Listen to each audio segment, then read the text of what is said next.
Hey everyone, Lou here. Now if you're new here, I'm actually a pretty recent fan of the Persona games. It all started when I watched the anime adaptation by A1 Pictures in 2019 and later played the game myself. A lot of you have asked me to review the games myself, and I plan to review Persona 4 eventually. I figured why not review a Persona game and collab with a YouTuber I know. Roll the intro and let's get started.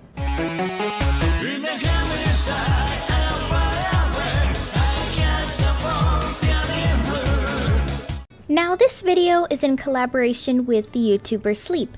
He's reviewing every single Persona game made by Atlus, so I highly recommend you go to his channel if you want to see a really awesome and very thorough review of the Persona games. In this video, we'll be doing a cameo giving our mini review of the games. Though for this video, I'll be reviewing Persona 5 Dancing. We have plans to collaborate again for a Persona 3 Dancing video, and I'll actually be over on Sleep's channel for a review of Persona 4 Dancing. So if you want to see me throw in my 2 cents, I highly recommend you check out his channel. To start off, here's Sleep's review of Persona 5 Dancing in Starlight. Hello everyone, Sleep here. I have a lot of experience with the series. In fact, I've made like 4 videos on it. So when I finally got around to reviewing this game, I can say Persona 5 Dancing is a pretty mediocre spin-off. Dare I say, it might be one of the worst in the franchise. It feels like a lifeless cash grab using the Persona branding to cash in on a genre they already created an engine for. This game really lacks a lot of substance, and honestly, with the stuff this game does have to offer, there's a distinct lack of quality. The remixes feel half-baked, with some of the song choices especially feeling out of place in a rhythm game. Like, who the hell was like, yo, you heard that Chill Beneath the Mask song? Let's put it in a genre where more higher BPM-based songs are generally more fun and enjoyable. The remixes on this game in general feel very weird too in terms of quality. There's no consistency with some of the sounds of the remixes here. There really aren't any huge standout moments in the soundtrack to me, like the Specialist or Snowflakes remixes from P4 Dancing. It's just a lot of really half-baked or generic remixes of P5 songs that I'd prefer the originals over. That's not all that's half-baked though. This game, a lot like Persona 3's dancing game, we'll get to those eventually, had a story mode plan when developing these games, but they were eventually scrapped and replaced with these somewhat awkward and weird social link hangout sessions. Character interactions in this game could honestly range from creepy to just alright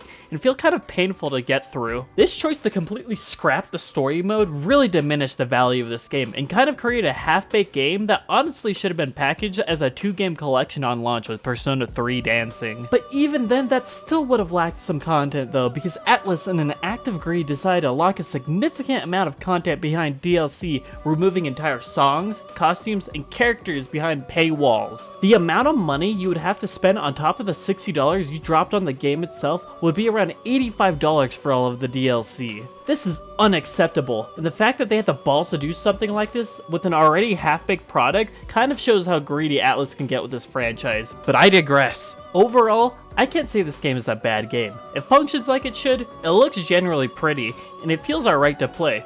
But what I can say is this game is a bit of a misstep for Atlus in this franchise and kind of shows off what greed can do to this company when they get a little too comfortable with the series. I hope if they ever do another dancing game, they put in a bit of extra effort Atlus usually puts into new releases and creates a really great and memorable dancing game akin to what they did with Persona 4 Dancing.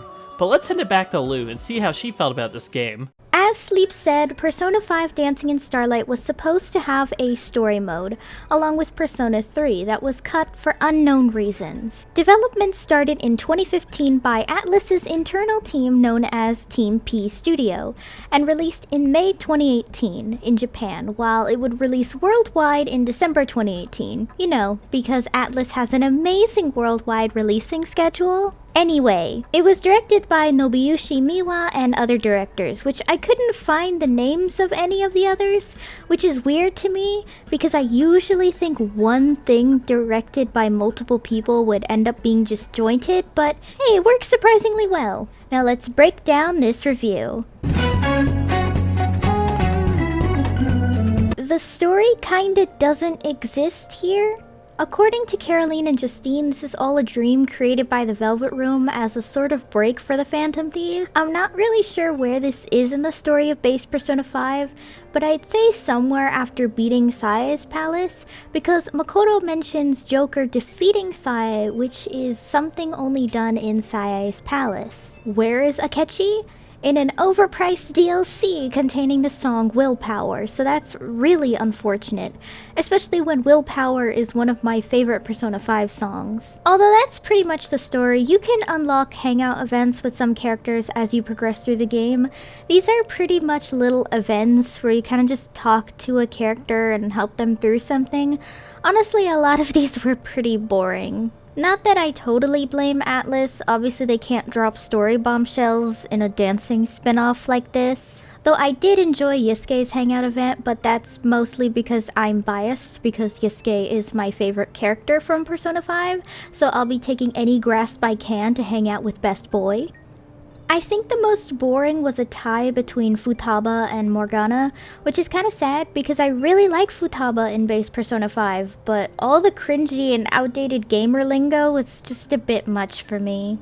Morgana, just kinda the same thing. His thirst over Anne and desire to be a macho guy despite being a literal baby is overused and extremely watered down. The rest kind of end up feeling like hollow events you'd find in a dating simulator. Though these hangout events are something you kinda have to do to unlock certain things in the game like costumes, accessories, and certain gameplay elements, but they can be skipped, so no complaints here. Overall, the story is okay. I recommend playing this game after Okumura's boss fight because the entire palace is literally the worst one in the entire game, so I definitely think a break is needed after that one, even if the timeline is a little fucked because of it. Now here's the part I have a lot to say on. Now the gameplay is similar to most rhythm games. The controls are fairly basic. I would compare the concept of the basic gameplay similar to Project Mirai on the 3DS, in that you're supposed to rely on the main gameplay buttons and the directional keys.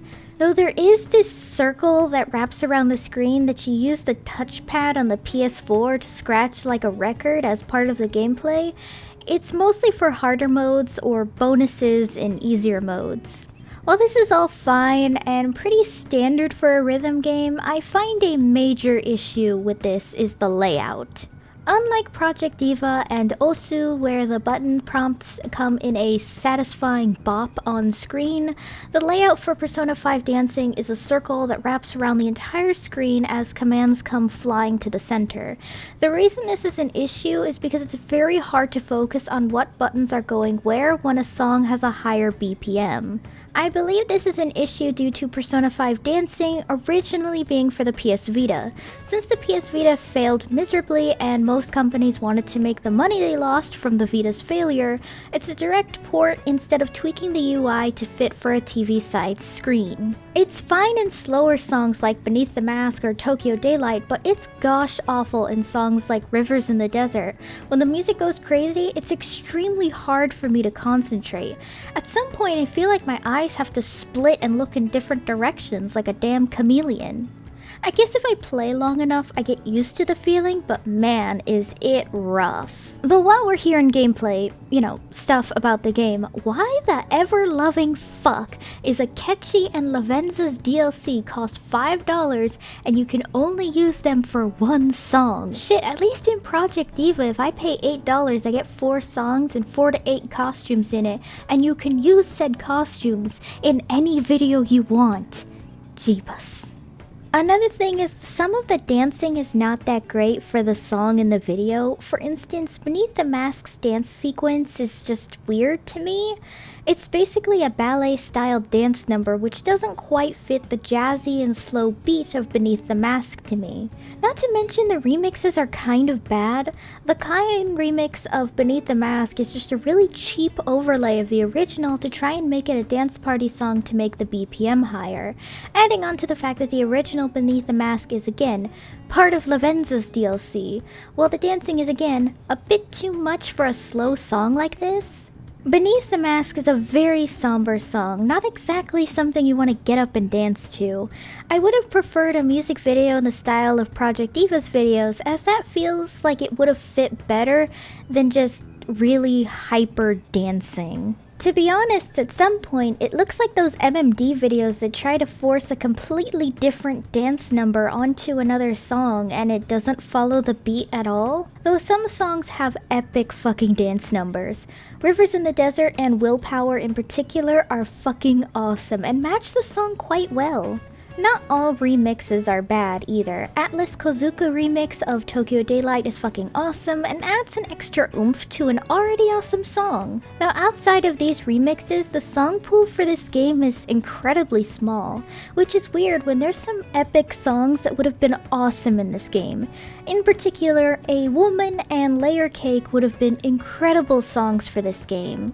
What I do like the most is the variety in gameplay to spice things up. On top of the difficulty, there's also different custom settings you can give yourself to make the game even harder or easier for yourself. Though the easy difficulty deducts points, which is unfortunate. Overall, the gameplay is really damn difficult to get used to, but it's not terrible. It's just plain good. Definitely not a rhythm game to take as seriously as Project Diva, Osu, or Guitar Hero, but the kind of rhythm game you just play extremely casually. Despite the negatives I gave it, I actually like this game. This is a really cute game to play when I want to play a rhythm game but not quite want to play something as intensive as Project Diva, or in a mood to play something Persona related, but not quite ready to plan an entire week out in Persona 5. Though I don't recommend this game for people who want to experience Persona 5 for the first time. You're not going to get a great introduction to the characters, and you're definitely not going to understand the story. So I can really only recommend this game to people who love rhythm games and or Persona 5 fans. I definitely would not pay the original price though. I paid $15 for this game in a bundle with Persona 3 and 4 dancing, and to me that's worth way more bang for your buck than the original price. If you plan to play this game, I personally say wait until a Black Friday sale on the PSN store or a Atlus developer sale. That'll be it for this video though. If you guys want a really awesome in-depth review of the Persona series, I highly recommend checking out Sleep's channel. He does a really awesome job and very thorough content on not just Persona, but games that definitely deserve more love like Hylics. Did you like Persona 5 dancing? Let me know down below. Hey guys, thanks for watching! If you liked the video, be sure to give it a thumbs up and consider subscribing if you're new! And if any old or new subs would like to help support the channel in any possible way, my Ko-fi page is down below in the description along with all of my social media. For any subscribers, new or old, who would like to help with video ideas or maybe just want to talk about anime or something, then I have a fan server linked down below. See you next time!